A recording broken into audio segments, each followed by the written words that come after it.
Lobbyist's client list puts him on the defensive.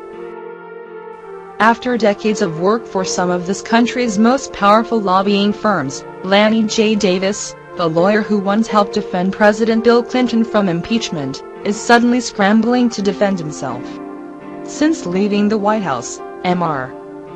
Davis has built a client list that now includes coup supporters in Honduras, a dictator in Equatorial Guinea, for-profit colleges accused of exploiting students, and a company that dominates the manufacture of additives for infant formula. This month, he agreed to represent the Ivory Coast strongman whose claims to that country's presidency have been condemned by the international community and may even set off a civil war. Mr. Davis withdrew from his $100,000 a month contract with Ivory Coast on Wednesday night, saying that the embattled government refused to accept his suggestion to talk to President Obama. Still, his role in West Africa has stoked growing criticism that Mr. Davis has become a kind of front man for the dark side, willing to take on some of the world's least noble companies and causes. Many lobbying firms have clients with checkered records. Indeed, those are the people who need help the most in Washington.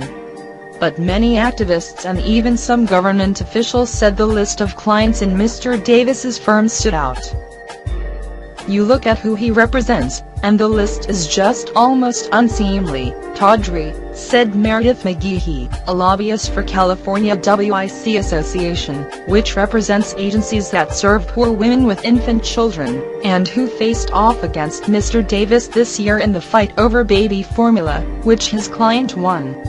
It is an illustration of what most of the American people think of as wrong with Washington. Mr.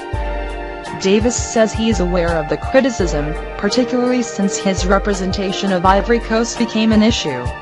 And he is pushing back with some of the same message molding that earned him a label as a spinmeister par excellence. He says he's lining up State Department officials, members of Congress and business leaders to testify about how much he has helped them. Mostly, however, he's single-handedly flooding the zone, writing long, detailed responses to reporters and columnists, and making himself available to anyone interested in directly hearing his side of his story. "My credibility is the only thing I have," he said in a long, emotional interview on Thursday. "If I defend people in indefensible, corrupt acts, then I lose everything I have, and I'm just another gun for hire. But when I see that I can help get out the facts, and improve people's lives, and peacefully resolve conflicts, then I feel an obligation to do so." The 65-year-old native of Jersey City said his client list reflected his philosophy that everyone deserved a voice, particularly companies and causes that challenge conventional wisdom or the public sense of the politically correct.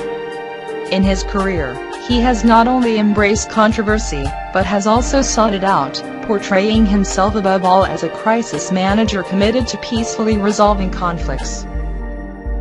That is essentially how Mr. Davis explains his decision to work for the self-declared president of Ivory Coast, Laurent Gbagbo, who has refused to accept that he lost his country's presidential election this month, despite the sanctions and threats of force by his African neighbors. "I felt great pressure that I could accomplish the avoidance of bloodshed by convincing this man to seek a fair hearing, and to stand down if the result didn't go his way," Mr. Davis said, referring to Mr. Gbagbo. Later, he added, "I thought I could do some good." He similarly explained his work as one of 3 foreign agents for the government of Equatorial Guinea, which has been governed for 3 decades by Teodoro Obiang Nguesso. Rights groups and anti-corruption activists have accused Mr. Obiang of embezzling hundreds of millions of dollars from his tiny oil-rich West African state, while most of its people scrape by in dire poverty. "I'm a liberal Democrat," Mr. Davis said, referring to his work for Mr. Obiang. "I've been a liberal Democrat all my life. I haven't changed my values. But what am I supposed to do if the leader of a country comes to me and says he wants to get right with the world, and get right with the United States? Am I supposed to say no, and let him go on doing what he's doing? Or should I try to help him get right?" Obama administration officials say Mr. Davis is on the wrong side of some of these fights.